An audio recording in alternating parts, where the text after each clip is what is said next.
Okay, so when I look at these, I see events that have happened in the past that people might have forgotten about, like Jackie the Million Man Copeland, March. the executive And also director of there the was the Reginald Million F. Lewis Family Museum, March is in the inspecting a Boston new collection that gives her goosebumps. I will be proud to support the nominee of this convention. Because I have a dream. I, Barack Hussein Obama, do solemnly swear. Oh, the Obama buttons. People will like that. And Michelle is here too, because sometimes I think she's more famous than Obama.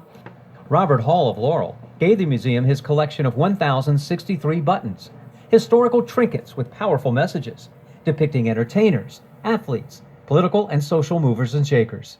So it's a different way of telling our story.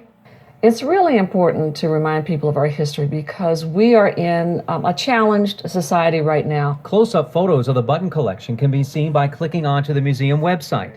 219 are currently available. Eventually, all 1,063 will be posted. It's a multi-step process. So we assign a number to each button so that when it's in storage, we can find that exact button. It's really great because there's so many stories hidden in the buttons.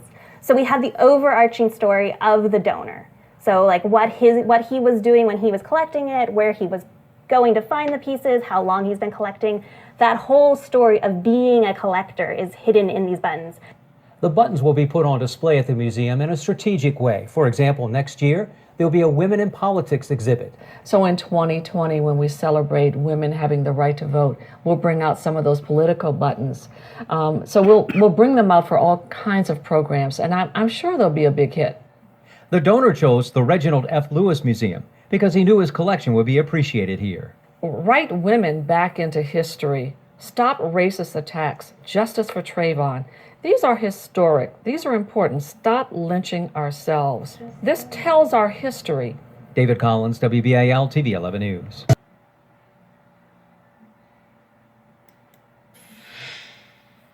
Magazines from the 1930s with pictures of black women and children. They're among items discovered in a box in a basement that provided Pikesville native and Park School graduate Royston Scott a wealth of family history. I found a treasure trove of black and white photos, of pamphlets. The New York filmmaker had only heard stories about his great aunt, Sara Spencer Washington, and the company she founded, Apex News and Hair. Now he had proof and decided to tell her story in a documentary. Washington became a millionaire, selling her line of black hair care and beauty products. Her magazine had articles on hair, running a proper beauty salon. She also ran beauty colleges in cities like Philadelphia, Chicago, Atlanta, Richmond, Washington, D.C., and Baltimore. From what I hear, some of the trainees were better than others. But that was part of the learning curve. Washington began her business in 1919 in Atlantic City. A retired judge says she was extraordinary and very persuasive. A lot of people don't have an appreciation for just how difficult it is to try to sell a product door to door, because the first thing you have to sell is yourself. And then you sell your product. The business expanded. Washington had hundreds of employees and a warehouse. Her beauty supply and drugstores offered jobs.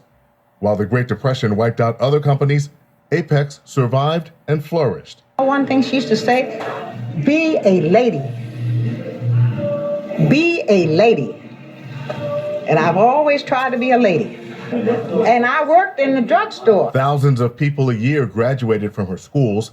Many she helped start their own salons by giving them interest-free loans and discounts on products. It was all about it and empowering the black community, and especially women. Education was her main goal. Sara Spencer Washington died in 1953 at the age of 64.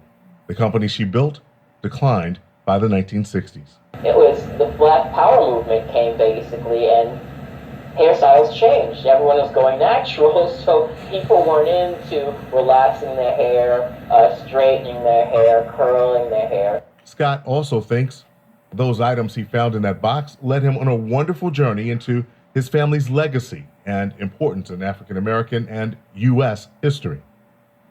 Barry Sims, WBAL TV, 11 News.